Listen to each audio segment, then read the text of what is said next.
할렐루야. 오늘도 새날을 주신 하나님을 찬양합니다. 새벽에 태풍이 정말 빠른 속도로 비켜가면서 피해가 최소화될 수 있게 되어서 얼마나 감사한지 모르겠습니다. 우리 성도들의 기도를 들으셨고 전 국민의 마음의 소원을 하나님께서 들으셨다 생각합니다. 지금도 살아계신 하나님께서 이 나라를 사랑하심을 확인하는 그런 계기가 되었다 생각합니다. 피해를 속히 복구하고 일상의 삶을 회복해서 이번 추석 때는 정말 풍성한 명절을 맞이할 수 있기를 기대해 봅니다. 오늘 이 아침 우리에게 주시는 하나님의 말씀은 요한일서 2장 25절 한 절 말씀을 보도록 하겠습니다. 요한일서 2장 25절 말씀입니다. 그가 우리에게 약속하신 것은 이것이니 곧 영원한 생명이니라. 아멘. 사도 요한은 마지막 때를 살아가는 성도들에게 몇 가지 권면을 하고 있죠. 우선 첫째는 예수가 그리스도임을 부인하고 아버지와 아들을 부인하는 적 그리스도들 경계해라 권면했습니다. 그리고 두 번째는 지난 시간에 처음 마음을 간직해야 된다라고 또한 권면을 했습니다. 그렇게 처음 마음을 간직한 자가 아버지와 아들 아내 거하면서 주님과 교제하는 삶을 살 수 있다고도 얘기했지요.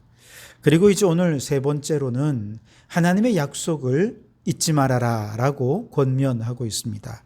25절 말씀 다시 읽어보면 그가 우리에게 약속한 것은 이것이니 곧 영원한 생명이니라. 아멘. 약속을 생각해 봐야 되겠습니다. 성경은 하나님이 우리에게 주시는 약속이죠. 구약과 신약이라 할 때 그 약은 의약품이 아니지요. 약속할 때의 그 약속입니다. 하나님과 우리 사이에 기본적으로 약속이 기초가 되어 그 위에 하나님과 우리의 관계가 놓여져 있다는 얘기죠. 그런데 하나님과 인간의 관계뿐만 아니라 우리 인간들이 살아가는 이 사회도 약속이 깨어지면 사회 전체가 무너져 버리게 됩니다. 예를 들면 오늘 우리가 이렇게 말하는 언어도 약속이 아닙니까? 사람들은 미국 사람들은 영어를 통해 서로 소통하기로 그렇게 약속을 했죠. 우리나라 사람들은 옛날에는 한자로 소통을 했지만 세종대왕 이후로는 한글로 소통하기로 약속을 하지 않았습니까? 그 약속이 얼마나 귀중한지 모릅니다. 어느 한 사회 구성원들의 약속이에요. 그런데 만약에 그 약속이 깨어지게 되면 여기서 소통이 어려워지고 소통이 안 되면 갈등이 일어날 수밖에 없겠죠. 바벨탑 사건도 결국 언어가 더 이상 소통할 수 없게 되면서부터 발생한 흩어짐이고 혼잡이 아니었습니까? 오늘날도 마찬가지입니다. 세대 간의 갈등이 일어나는 여러 가지 이유를 찾을 수 있겠습니다만 그 중에 하나는 젊은이들과 기성세대들 사이에 언어가 달라졌기 때문에 그렇습니다. 약속이 달라진 거죠. 예를 들면 얼마 전에 한 카페에서 트위터에 올린 공지문이 화제가 됐습니다. 공지문 내용은 이랬습니다. 예약 과정 중 불편을 끼쳐드린 점 다시 한번 심심한 사과 말씀드립니다. 아주 짧은 공지 글이었습니다. 무난하고 흔해 빠진 사과문이었죠. 그런데 그 글을 읽은 사람들의 댓글이 아주 재밌습니다. 심심한 사과? 난 하나도 안 심심해. 그렇게 댓글이 달립니다. 아니 제대로 된 사과도 아니고 무슨 심심한 사과? 라고 하는 댓글이 달린 거죠. 이런 댓글들이 쭉 이어지면서 이슈가 된 것입니다. 이때 사과문에 공지했던 심심한 사과라고 할 때 마음이 깊고 간절한 사과라는 뜻을 의미했습니다. 한자어인 거죠. 그런데 젊은이들이 한자어의 뜻을 이해하지 못해서 심심하다라고 하는 이 말을 재미없고 지루하다라고 하는 뜻으로 오해하면서 해프닝이 벌어지게 된 것이죠. 몇 해 전에는 사흘이라는 말을 젊은이들이 사일이라는 말로 착각을 하면서 또 한바탕 소동이 벌어진 일도 있고요. 금일이라고 하는 이 한자, 오늘이라고 하는 이 한자 말을 금요일이라고 하는 말로 또 젊은이들이 오해하게 되면서 소동이 벌어졌습니다. 언어의 약속이 깨어져 버리니 여기서 오해가 생기고 갈등이 벌어지게 된 것이죠. 지금도 이 심심하다라고 하는 말 때문에 기성세대들은 젊은이들이 너무 문해력이 떨어진다라고 비난을 하면서 세대 갈등으로 지금 번지고 있는 추세입니다. 이처럼 세대 간에 소통이 안 되고 오해가 깊어지면 갈등이 생기게 되는데, 그 중에 하나가 우리가 서로 이 사회에서 사용하기로 약속했던 언어의 약속이 깨어져 버렸기 때문에 그렇습니다. 세대 갈등을 해소하기 위해서 언어는 자꾸 변화하는 것이니까요. 변화되는 언어의 규칙을 따르고 지키려는 노력도 필요하겠고요. 아울러 서로 다른 언어들을 이해하려는 노력도 뒤따라야 할 것입니다. 그런데 무엇보다 이 사회의 가장 중요한 약속 중에 하나는 아마 결혼이 아닐까 생각합니다. 신랑과 신부가 많은 하객들 앞에서 두 사람이 하나가 된 것을 약속하지요.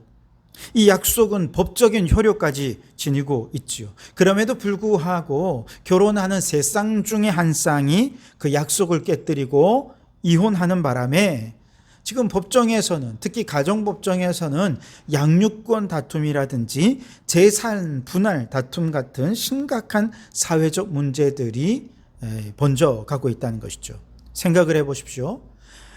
신용카드를 사용하고 그 돈을 갚지 않으면 바로 신용 불량자가 되어서 은행의 거래가 끊어지고, 신용을 잃은 사람은 사회생활조차 여러 가지로 생활하는 게 불편하고 제약을 받게 되는 것이 이 신용사회의 특징이잖아요.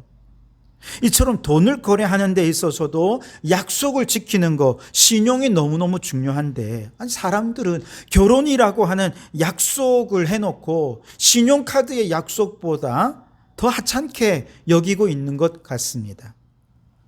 물론 결혼이 인생의 족쇄가 되어서는 안 되겠습니다만, 적어도 두 사람뿐만 아니라 두 사람을 축복하는 수많은 증인들 앞에서 행한 약속이 이렇게 쉽게 깨어지고, 성격이 안 맞아서, 마음이 안 맞아서 이런저런 이유 때문에 헛된 약속이 되어 버렸다면 어떻게 그 결혼과 이 사회가 유지될 수 있겠느냐 하는 것이죠. 그래서 오늘날 결혼의 의미가 너무나도 퇴색되어 버리고 만 것입니다. 이처럼 우리가 살고 있는 사회가 사람들과의 약속 위에 서 있다라고 한다면 하나님과 우리 사이의 관계도 역시 약속 위에 서 있습니다. 오늘 말씀에 하나님께서 우리에게 약속하셨다 그렇게 말씀하시죠. 그 약속이 바로 구약과 신약입니다. 그런데 그 성경 안에 수많은 약속들이 있는데 그 약속 중에 하나님께서 우리에게 약속하신 가장 중요한 약속 중 하나가 뭐냐 하면, 사도 요한은 그것을 영원한 생명에 대한 약속이라 그렇게 이야기하고 있습니다. 오늘 본문을 다시 한번 읽어볼까요? 그가 우리에게 약속하신 것은 이것이니 곧 영원한 생명이니라. 여러분, 우리 중 누가 다른 사람에게 영원한 생명을 약속할 수 있겠습니까? 그럴 수 있는 사람은 아무도 없습니다. 내 생명도 영원하지 못하고 내 생명 하나도 지킬 수 없는데 어떻게 다른 사람에게 내가 영원한 생명을 주겠다라고 약속할 수 있겠습니까? 자, 그런 면에서 영원한 생명을 주겠다는 이 약속은 오직 하나님만이 주실 수 있는 약속인 것이죠. 자, 그렇다면 하나님께서는 왜 이 약속을 사람들에게 해서야 했을까요? 왜 하나님께서는 이 약속을 지키기 위해 아들 예수 그리스도를 이 땅에 보내시고 십자가에서 죽으시는 극단적인 방법까지 취해야 하셨을까요? 그것은 우리 죄 때문에 그렇습니다. 로마서 3장 10절에 모든 사람이 죄를 범하였기 때문이죠. 그 죄의 결과 어떤 모습이 되었습니까? 의인은 없나니 하나도 없고 깨닫는 자도 없고 하나님을 찾는 자도 없고 다 치우쳐 함께 무익한 자가 되고 선한 행하는 자가 하나도 없게 되어버린 것이죠. 이와 같이 죄의 결과 인간에게 선고된 형벌이 바로 사형 선고였습니다. 로마서 1장 32절에 그들이 이 같은 일을 행하는 자는 사형에 해당한다고 하나님께서 정하심을 알고도 자기들만 행할 뿐만 아니라 또한 그런 일을 행하는 자들을 옳다 하느니라. 이미 사형 판결을 받았고 사형 판결 받은 이후에도 계속해서 악을 행하더라는 것입니다. 창세기 2장 17절 말씀에 선악을 알게 하는 나무의 열매는 먹지 말라. 내가 먹는 날에는 반드시 죽으리라. 하나님께서 말씀하셨습니다. 그런데 창세기 3장 4절 5절에 보면 뱀은 뭐라고 하와를 유혹합니까? 뱀이 여자에게 이르되 너희가 결코 죽지 아니하리라. 너희가 그것을 먹는 날에는 너희 눈이 밝아져 하나님과 같이 되어 선악을 알 줄 하나님이 아심이니라. 마귀가 하나님의 말씀에 정면으로 대적한 것입니다. 하나님은 반드시 죽으리라 하셨지만 마귀는 결코 죽지 않을 것이라고 장담했습니다. 결국 아담과 하와는 선악과를 먹었고 하나님께 불순종한 죄, 하나님처럼 되고자 했던 교만의 죄 등등으로 인해서 그 죄로 인해 결국 사형 판결을 받고 말았죠. 그래서 우리의 영혼은 저주를 받아 죽은 영혼이 되어버리고 말았습니다. 에베소서 2장 1절 말씀에 그는 허물과 죄로 죽었던 너희를 살리셨도다. 허물과 죄로 죽었던 우리들이라는 것입니다. 이런 인간의 현실 속에서 육신은 멀쩡하지만 그 영혼이 죽어버리고 나니 이렇게 죽은 영혼으로 만들어내는 이 사회, 이 세상은 하나님의 진노 아래서 고통과 절망 속에 살 수밖에 없게 되었습니다. 에베소서 2장 2절 이하에 보시면 그때의 너희는 그 가운데서 행하여 이 세상 풍조를 따르고 공중의 권세 잡은 자를 따랐으니 곧 지금 불순종의 아들들 가운데서 역사하는 영이라. 전에는 우리도 다 그 가운데서 우리 육체의 욕심을 따라 지내며 육체와 마음이 원하는 것을 하여 다른 이들과 같이 본질상 진노의 자녀이었더니 라고 말씀을 하시죠. 사형 판결을 받았습니다. 그 영혼은 허물과 죄로 죽어버렸습니다. 그러니 그들이 만들어내는 세상은 각자 자신의 소견에 옳은 대로 탐욕과 욕망을 따라 살면서 다른 사람과 싸우고 갈등하고 짓밟고 죽이면서 이 세상이 아주 엉망이 되어버린 것이죠. 그 가운데서 사람들은 두려움 가운데 지내게 되었고 고통받고 근심 가득한 세상을 살 수밖에 없습니다. 이렇게 세상을 살던 그들의 결국은 무엇입니까? 영원한 지옥에 떨어지는 것이 그들의 예정된 수순이었습니다. 그러나 사랑의 하나님은 결코 죄인들이 이대로 고통 속에 살다가 지옥에 가기를 원하지 않으셨습니다. 예레미야 애가 3장 33절 말씀에 보면 주께서 인생으로 고생하게 하시며 근심하게 하심은 본심이 아니시로다 라고 말씀하십니다. 하나님의 본심은 우리가 이 세상에서 죄로 인해 고통당하고 근심받고 그렇게 살다가 지옥 가는 게 하나님의 본심이 아니라는 것이죠. 하나님께서는 인간이 죄를 범하며 무조건 형벌, 인간이 착한 일을 행하고 의를 행하며 무조건 구원, 이렇게 기계적인 하나님이 아니라는 것입니다. 어떻게든 한 영혼이라도 더 살려내려고 생명을 얻도록 하시기 위해 안타까운 마음으로 우리들을 바라보시면서 하나님께서 행하시려는 심판을 뒤로 계속해서 미루고 계신 사랑의 하나님이신 것입니다.